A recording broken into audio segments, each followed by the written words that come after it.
All right, so those of you that are not familiar, my name's Edwin Brown. I'm an artist and a writer, and I'm working on a TTRPG project.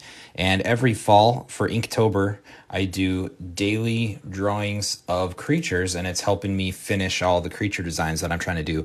I have something like 300 creatures that I've designed for my game, and some of them I have notes. Most of them I have notes for how I'm going to design them and what I need to design. But another thing that I like to do a lot is something that I call organic creature design, which is what I'm doing tonight. What this is where you just doodle and you scribble and you let the art just come alive and you follow whatever avenue that you get. And it's sort of like a way that your drawing can come to life or kind of go through an evolution process. It's a lot of fun. I will be drawing in the Procreate app on iPad Pro with Apple Pencil. So I may say a few things about my process with Procreate. So what I typically do here for organic creature design is I'm going to start with a blank layer. And I have a mechanical pencil tool, and I'm just going to doodle. I'm just going to doodle, guys, and we'll see if something cool happens. So this is how it works. I just do some stuff and, make some shapes, make some lines, see if anything happens here. This is kind of interesting. Oh, I don't know. I kind of like where this is going. Kind of a twiggy looking guy here. I don't know. That's kind of fun.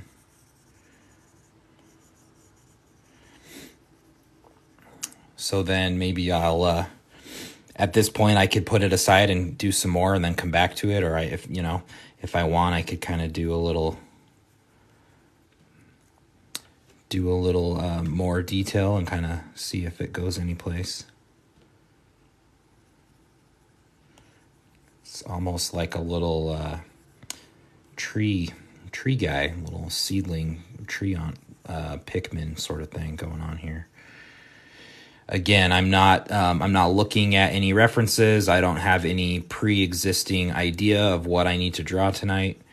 I'm literally just letting lines go and letting spontaneous creation happen and see what happens. So what I'm going to do is I'll do some doodles, and then if we get something cool going, then I will develop that one more and probably go into my full digital inking process like I do with my Inktober drawings normally. Yeah, so this guy's kind of fun. I kind of like the way that the arms and legs are completely disproportionate. Kind of seems like a little tree spirit guy or something. Give him like some pine cone-y stuff on his back, or maybe like a leaf. Kind of feel like he should have leaves up here. Maybe not.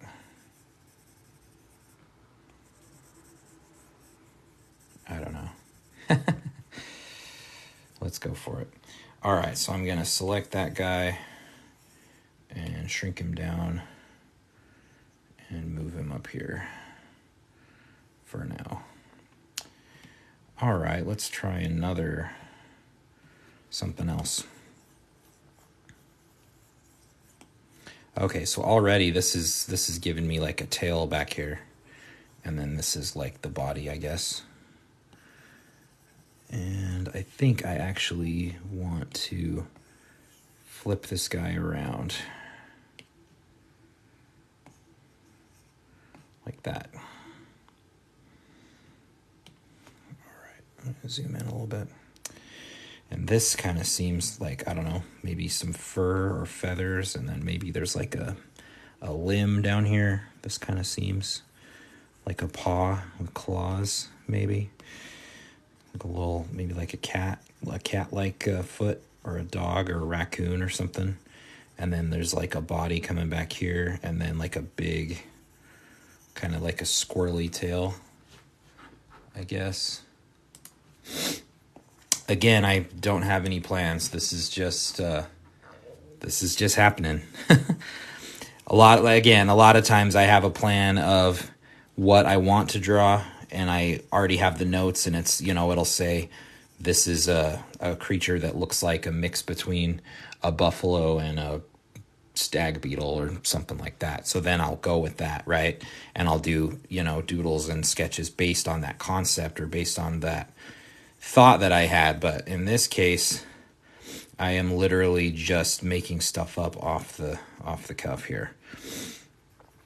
So I have no idea what it's going to be until it is.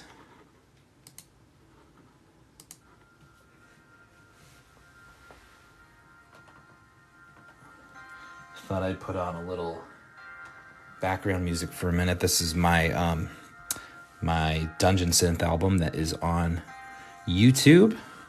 If you like Dungeon Synth, I would love you to check it out. Just go to Edwin Brown Art on YouTube. I have 2 short Dungeon Synth albums, as well as some Dino Synth, if you know what that is. It's pretty obscure. I love obscure music genres, so there you go. All right, let me give him a little face, and maybe a nose of some kind. I don't know.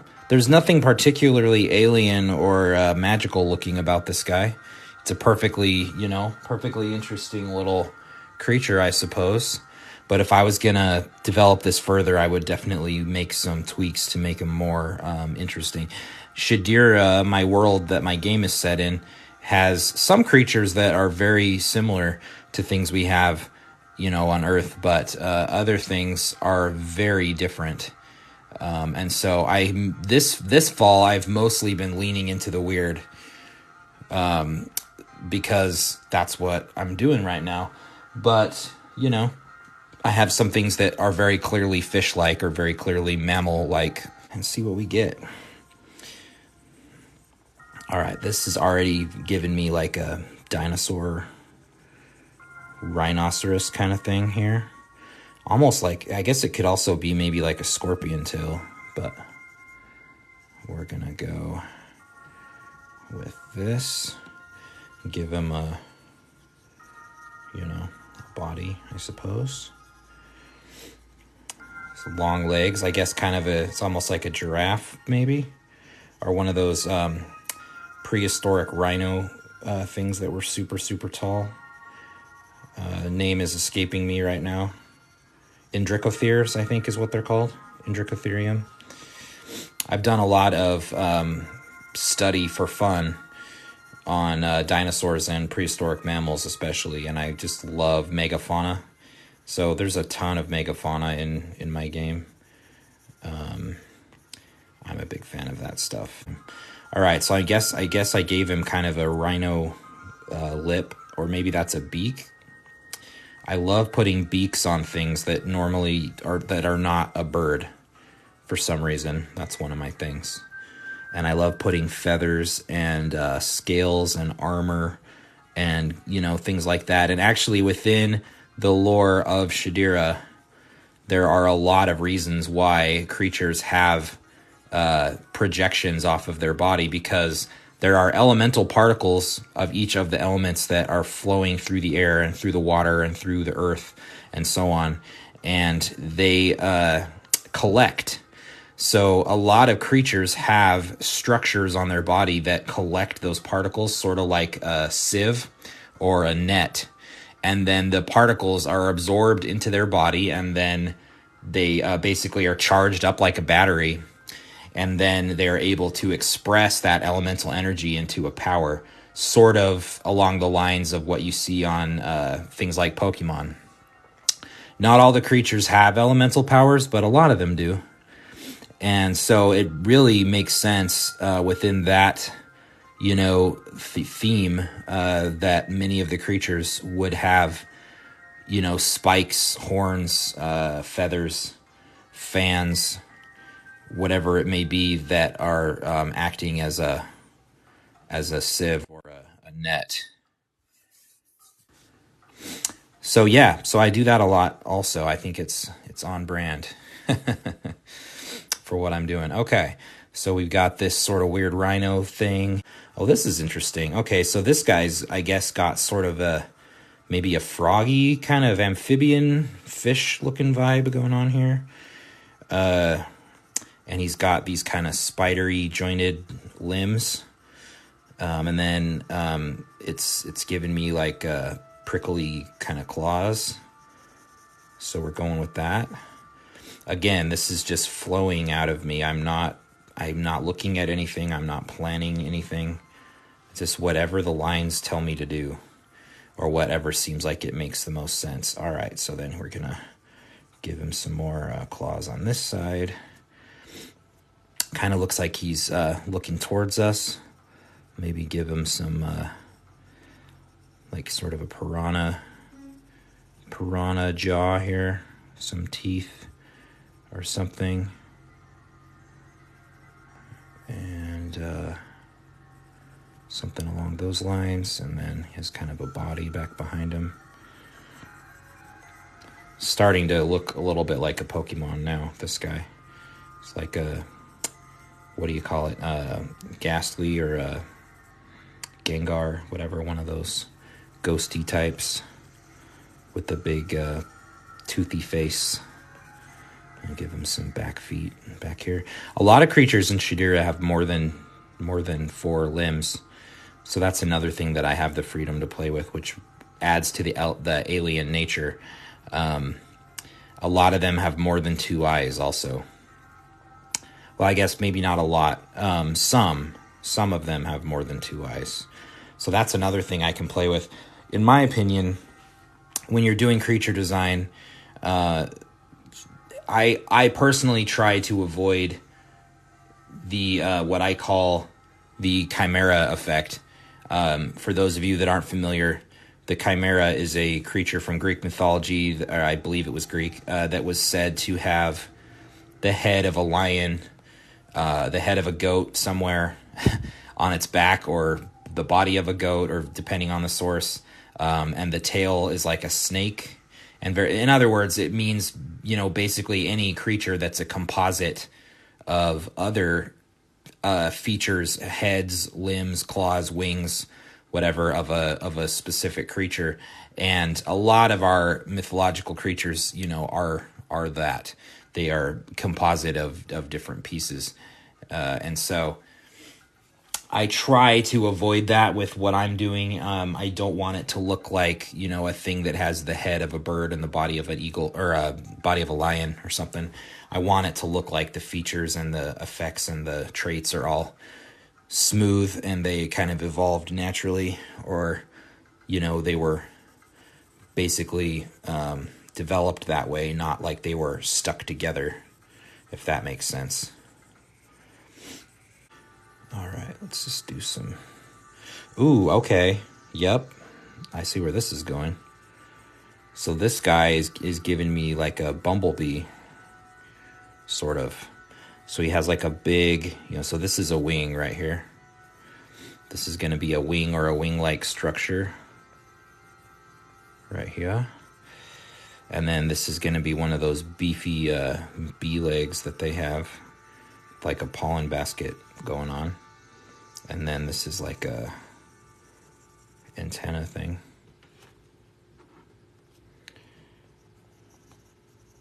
It's like a moth, I guess. And then maybe like a couple of some kind of spikes or feathers back here. And then some more legs.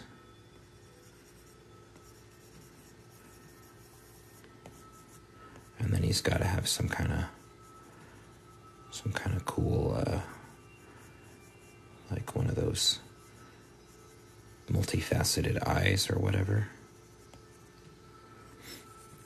So far, there's nothing about this particular creature that makes it seem super different than the kind of, bugs and arthropods that we have on Earth.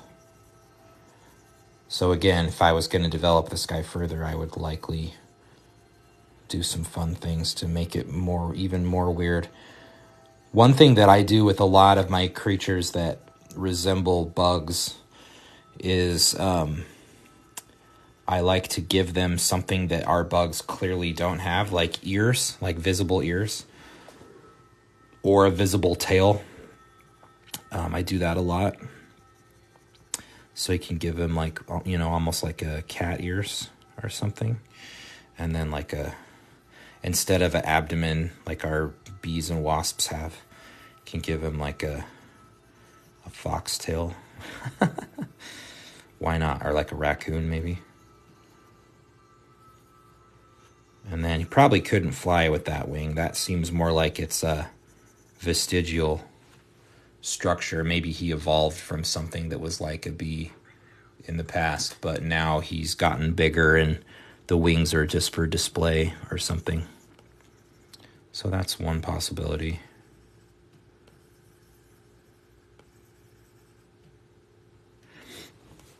I don't know. That one could go somewhere with.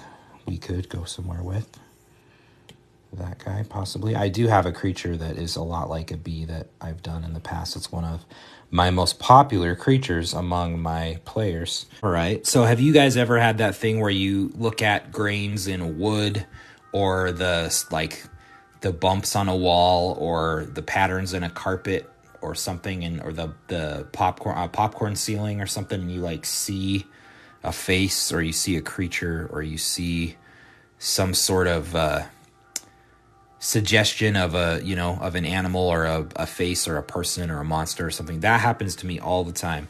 And I think that's probably why I can do this pretty quickly. I will start, just kind of moving around, and then all of a sudden I see, okay, this is a limb to me, right? This looks like a limb, and this looks like a limb, and it's kind of giving like almost like a tree trunk kind of structure. And then Karina says, "You're so good at drawing." Thank you. I appreciate that.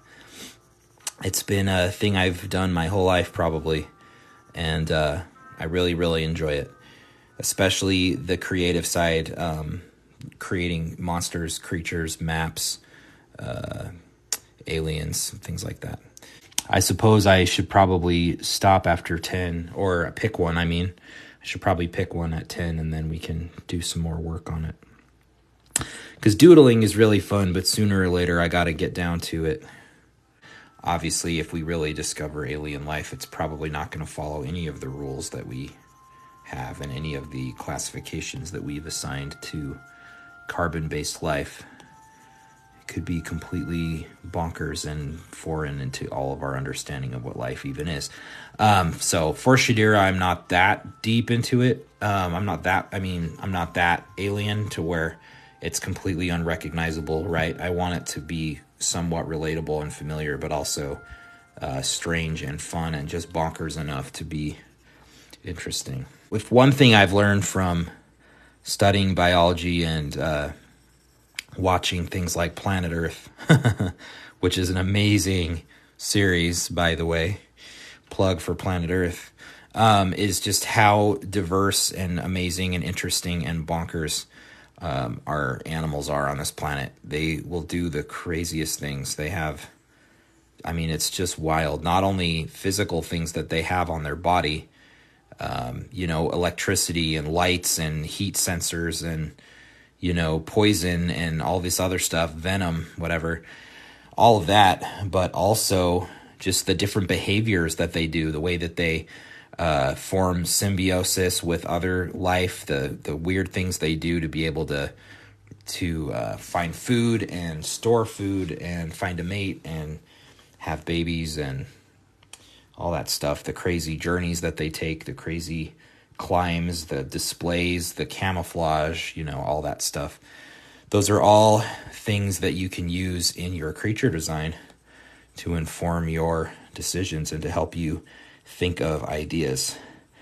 So again, for anyone just joining, this is spontaneous creature design. I'm just doodling and coming up with random stuff and see what it looks like. I'm not looking at references. I'm not looking at notes of an idea that I had or a specific mythological creature that already exists. I am literally just messing around with lines and then doing whatever it feels like it's supposed to be. And we're going to go with it. This is actually a really fun exercise if you enjoy drawing or you want to try it out. This is a great thing to do. Just get you a pencil or colored pencils and a paper and just start making marks and lines and see what you come up with. And it's called a thumbnail at this stage. It's very small. It's very quick. I'm not putting a lot of time and thought into the details or anything. I'm literally just doodling and kind of getting an idea or a concept, a silhouette, if you will, of the shape of how a thing can look. Okay, and I guess he has like a Cthulhu mouth now for some reason. It seemed like a good idea at the time. Probably because I gave him sort of a squiddish head going on here. But he seems like he's really heavily armored. So that's fun. That guy turned out pretty cool, actually. I'm kind of a fan. He definitely needs an overhaul, though, if we work on him. So that guy. So here we are. I've done 1, 2, 3, 4, 5, 6, 7, 8, 9, 10, 11 creature doodles so far. And just got to pick one to go with. Anybody have any comments about which one you like? I mean, I really liked this first guy. He was pretty cool. He kind of looks like a Pikmin or something. It's probably a little bit too much fantasy for what I'm doing right now, but definitely potential with that guy. This thing I think is probably too much like a regular squirrel. I didn't really come up with anything cool about him beyond just being a normal creature. This thing is pretty rad looking. I feel like I already have a lot of creatures that are similar to him, so he's not really jumping out at me. This thing is probably my second choice. I like where this thing's going, and I'm not really sure what he is. So that's probably the winner, that one or this weird thing I just barely drew. All right, I am going to do number D, letter D, this guy. So what I'm going to do, because I don't know, it just seems the most intriguing. So I'm going to grab this guy, and then I'm going to copy and paste, and then I'm going to turn off this other layer of all those other creatures that I drew. And then I'm going to enlarge this guy, and we're going to make this layer super light. There we go. And then I'm going to draw on top of it with some dark brown pencil. So I usually will start with the face and these kind of things. I think it's just because if the face doesn't really work out, then I don't want to do all the rest of it. So I'll just start something else in that case. So usually I start with the face. That for me, that's usually what sells the creature the most. So I really like this sort of bony, spiky, rock-like quality that we have going for this guy. Again, it's a little Pokemon, probably, but I'm here for it. So we're gonna go with it and see where this guy takes us. So I'm giving him a little bit of a hooded eye look. So I think whatever this thing is, he seems like he's coming from a place where being prickly and armored is valuable. If he's a natural animal, right? Obviously, if it's a chaos being or something that, you know, a god or a witch or a demon or somebody created, then it doesn't have to make sense why it looks like it does. But if he's a natural creature that exists in the laws of nature and creation and whatever your world is, in this case, I'm designing for my game Shadira, the world Shadira. which is similar to ours in a lot of ways and also very different in many others. So if he's a natural animal in that environment, then he's probably coming from a place that is dangerous, or he has a good reason to be protected at any rate. So we're give him some of these toothy piranha kind of jawline here going on. I love how that looks. That was a fun, spontaneous creation that happened earlier. And we'll give him a little bit of definition on the... So whether these are actual teeth, kind of unclear because they seem to be sort of merged into the jaw. No, you know what I mean? Normally you would have, if they're actual teeth like we understand them, you would have a base and you would have gums and, you know, this sort of thing. But that's, well, I don't know. I kind of like how that looks too, but let's start with just the jaw, the trap jaw going on here. So you can see I just undid that. This is one of the great things about drawing digitally that some people say is a cheat, is that you are able to undo. All right, so I'm not really sure what this guy's made of or where it's coming from. This was a spontaneous creature design. It came out of my mind and out of some doodles that I was doing, and we're going for it. And he's going to be a Shadira creature. Again, most of the time for my Inktober creatures that I do during this time of year, I will look at my list of my hundreds of creatures that I have and say, who have I not drawn yet? And I will say, oh, you know, here's a guy that I invented 5 years ago and I never drew it. But tonight, I'm just coming up with something new on the fly. And then I'm going to figure out what his story is later. This guy is coming along pretty cool so far, actually.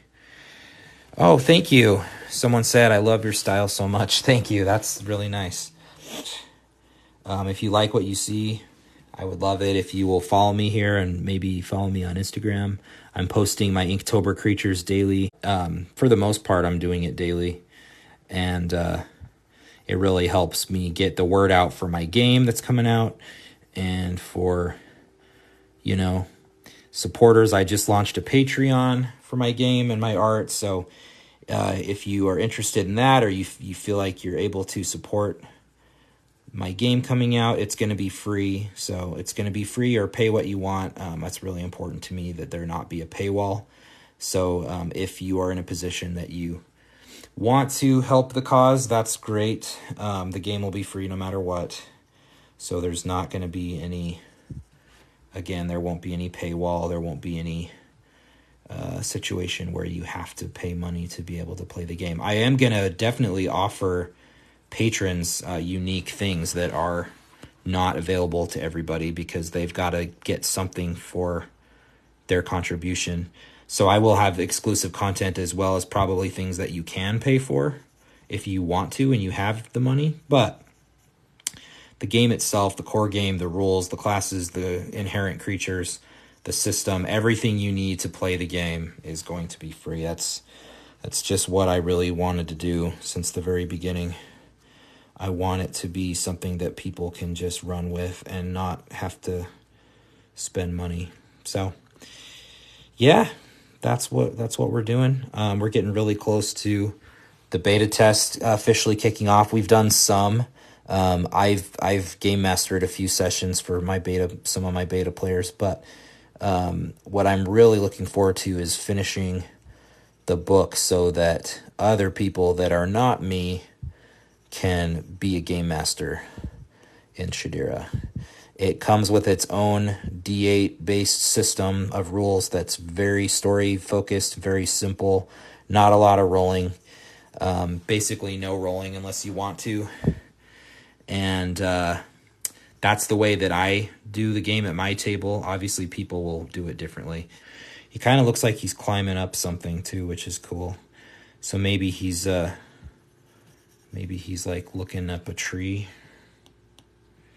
Kind of seems like he's like climbing something, if that makes sense. Oh, and I never drew his back foot back here, or hand, or whatever these are. Limbs.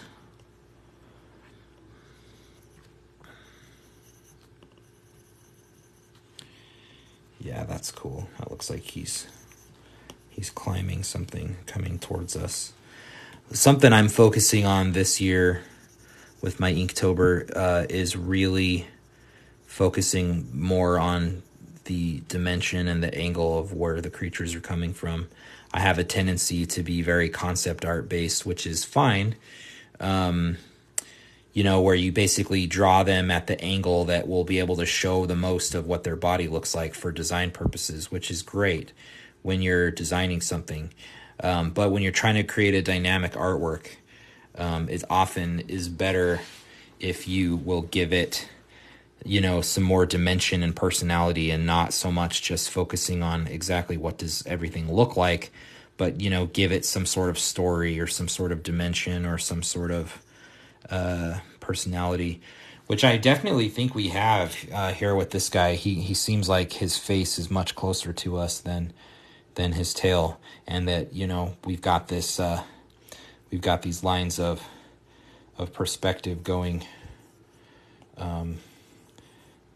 So I'm obviously not leaving those there, but there it is. Okay, so now we're going to turn off the under drawing and just go off of this guy. And I'm not exactly sure what he's climbing, but I like it. This is looking cool. So yeah, this guy's turning out fun. I don't know where this came from, but I'm here for it. This is fun. All right. So now, what I would normally do at this point when I have a sketch that I'm pretty happy with is I will switch over to inking. So again, we're going to turn down the opacity on this guy, which is effectively like a lightbox effect. So you can trace, because we did most of our design decisions were done during the sketching phase. So at this point, we're going to now go with the inking. So I'm using the Studio Pen tool. This is my favorite inker. There's a lot of other ones. You find one that works for you. This is my favorite one. It's very smooth, very thick, very black. Again, you can argue that this doesn't count as real inking because I can undo things like I just did. But I think, largely the same principles apply. It's a great way to make art if you are not super patient and careful, which I am not. Again, nothing against traditional art. I love traditional art. If you are a traditional artist, then that's awesome. And I'm really glad that people are preserving the traditional methods and using traditional supplies and not letting digital take over the entire world. Strictly in the terms of what I am doing with my art for my concept purposes, this really allows me to produce things the way that I want and in a very timely fashion, and it allows me to do like what I just made a little mistake on this line, so I'm just gonna go in there and clean it up, and then you'll never know. It's not a thing you can do with regular ink, that's for sure. So, again, there are some who say inking digitally does not count, or even that any kind of digital drawing doesn't count. I don't think that's true. I would say the rules and the expectations and the results are going to be different. And if you want traditional work done, then absolutely you should. I compare it to writing a book in a physical notebook on paper or writing a book in Microsoft Word. You know what I mean? So I guess it's kind of up to everyone to decide what they want to do. But for me, switching to digital drawing was absolutely a game changer. So you notice I am doing the lines thicker where there would be shadow and where things would be closer to our eye, and thinner where there's more light and where the things are further away. That's the way I was taught in art school, and obviously there's a lot of different styles that you could do.